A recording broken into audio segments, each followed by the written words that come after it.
This week, a bunch of Tory Remoaners who for months have been threatening to wreck the Brexit bill by screaming that Parliament had to have a vote on the final deal, finally got their wish.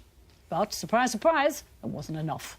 Now, as well as planning to sabotage the EU withdrawal bill, with 186 pages of amendments, they're also demanding Mrs May scrap plans to fix our leaving date in law, which they say renders their vote useless if a deal's not done until the last minute.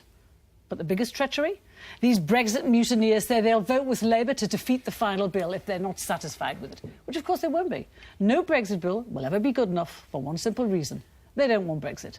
And to kill it, they're prepared to throw in their lot with Labour. So no more pretence from these Remoaners that they're doing what's best for the people they represent, because they clearly think they're ill-informed idiots. This act of sabotage proves it.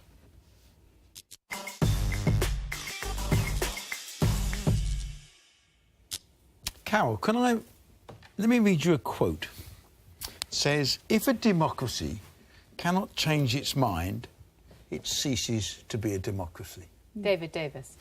I was going to ask her if you knew who said it. Yeah, I do, and of course. David Davis. And it seems to me democracy is about what's going on at the moment in Parliament. It's about that debate. Surely it's not about saying because 52% voted this way, we're going to necessarily do everything that comes from the government. It says there's a proper discussion needs to go through here. And it seems to me you're being... I mean, for instance, if your constituents voted to remain, haven't you got an obligation to vote to remain? But a lot of these...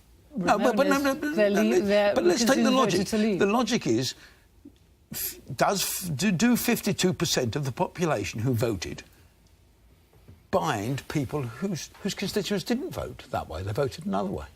Doesn't that bind them? My point about this, all of these Remoaner MPs, they voted for they voted to invoke Article 50. I think the vote was something like 498 to 114. They voted overwhelmingly for it, in the same way they voted overwhelmingly for a referendum. Now, they voted for a process that they knew had a 2-year timescale. They knew that. So now they want to change that. You know, you didn't... No, please, let's get a hold on this. Following on what Greg said, 52-48 is not exact. It's a decisive decision. Well, there should have been a supermajority. For example, if you want to change the fixed term act 5 years, you need a 2/3 majority in Parliament. What these people are saying is, and I think it's shocking, by the way, that they're called mutineers. It's like the Daily Mail calling judges enemies of the people. These people feel very strongly that if you have this deadline and you put it in, you cannot do that because this whole situation is evolving. By the time we get to March 2019, it's already 1.5 years. The world has changed. The Brexit situation's evolved. People at that stage, let alone Parliament, might change their minds. And if you really respect the will of the people, you have to go back to them and say, these are the terms. Are you happy to leave? Are the people going to accept that you put this deadline and Parliament doesn't accept the deal and we go crashing out with a no deal? People are not going to accept that. A lot of the people who voted to leave didn't vote with a blank cheque saying just leave on any basis. They wouldn't like to leave with no deal. Interestingly, I came across 2 people this week who both voted for Brexit and they both changed their minds. And I said, well, why have you changed their minds? And they said 2 reasons. One, nobody told us we were going to have to pay £60 billion to leave, which we're almost certainly going to have to. And secondly, the complexities of leaving are just so great that the risk is too big. OK. Michelle, what do you think?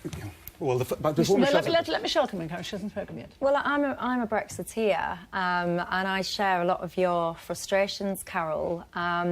One of the things that I'm nervous about is I really feel like there's so much animosity at the moment and division in our country, and that makes me feel uncomfortable. So I don't like some of the headlines, to your point, I don't like some of the headlines and some of the names called.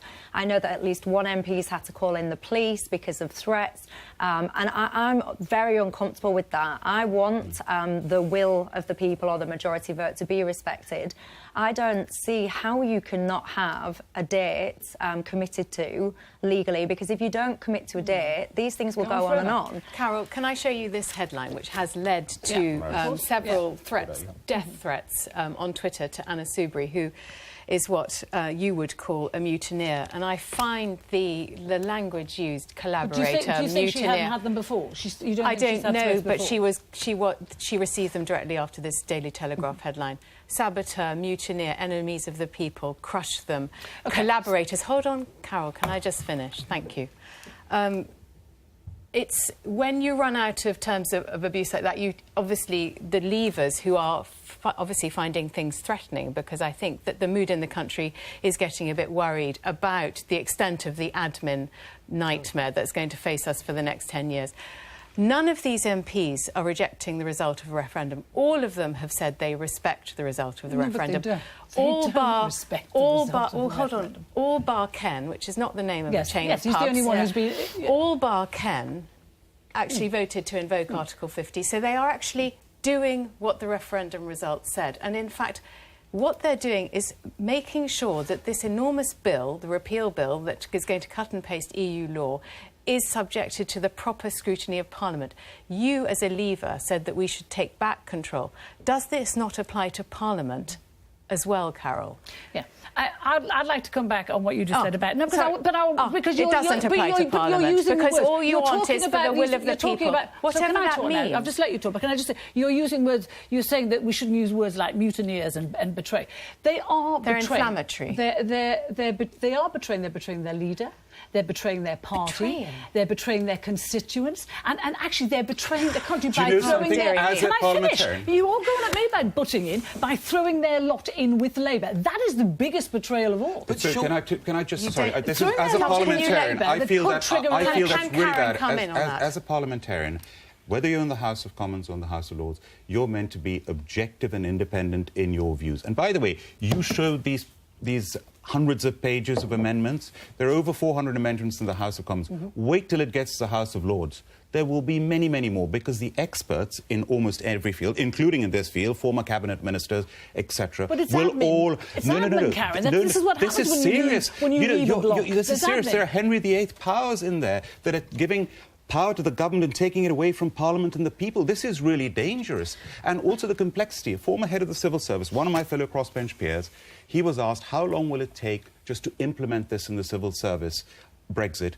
He said, optimistically 10 years, realistically 15 years. The complexity of this is enormous. Article 50 has a 2-year time frame. Which can be extended, But do you actually not believe that these Remoaners want the time extended? I hate this term Remoaners, by the way. This Remoaners is nonsense. I think I said Remoaners. No, you said Remoaners. It's not right. I said it in there, yes. No, you've said it I don't think that's right. OK, so I will say, I stand by that. You've also forgotten, I mean, there's two things. You've also, forgotten Farage. Farage, remember, on the night of the referendum, when he thought he was going to lose, said, this isn't the end of the battle. We'll have another one. So it was all right. It was all right for the Brexiteers to carry on the battle, but not for those... But second, let me ask you another question, both of you. I'll ask you. If you saw the Times yesterday and you saw the Guardian, I think it was yesterday, it might have been the day before, both suggested that there is growing evidence that the Russians interfered in the referendum. Now, if it's demonstrated that the Russians influenced the result of the referendum... Yes, but if the result... How does that really... No, but all I'm saying is if it's demonstrated that the Russians interfered in the democratic process in this country, but in the referendum, does that change your position? By sending tweets, you really think that could influence the vote? Well, it wasn't just tweets, it's more than that. It was funding. So far, we think it's tweets. My position was reached by doing my own research and asking myself the questions that I felt was important to me, and I stand by that decision. To answer your question. Sure, but the argument that is made, we've had here many times, is this is the democratic will of the people. If we can demonstrate actually it wasn't the democratic will of the people... Greg, the point you're making is, whether it's the Russians misleading, a lot of people misled, when the time comes, people are more and more informed day by day. And as people are more informed, I'm more informed 1.5 years down the road. 1.5 years from now, it'll be nearly 3 years since the referendum took place, March 2019. Do you know at that stage, a lot of the young people who couldn't vote in last year will be eligible to vote. Sadly, a lot of the people who voted at that time may not be alive. Demographics change. So it's at that time the people who are entitled to vote must be given a chance with all the information. Are you happy to leave the European Union on the terms that are there at that time? They've been told they can have and that has to be the case. That is respecting the will of the people. That is respecting democracy.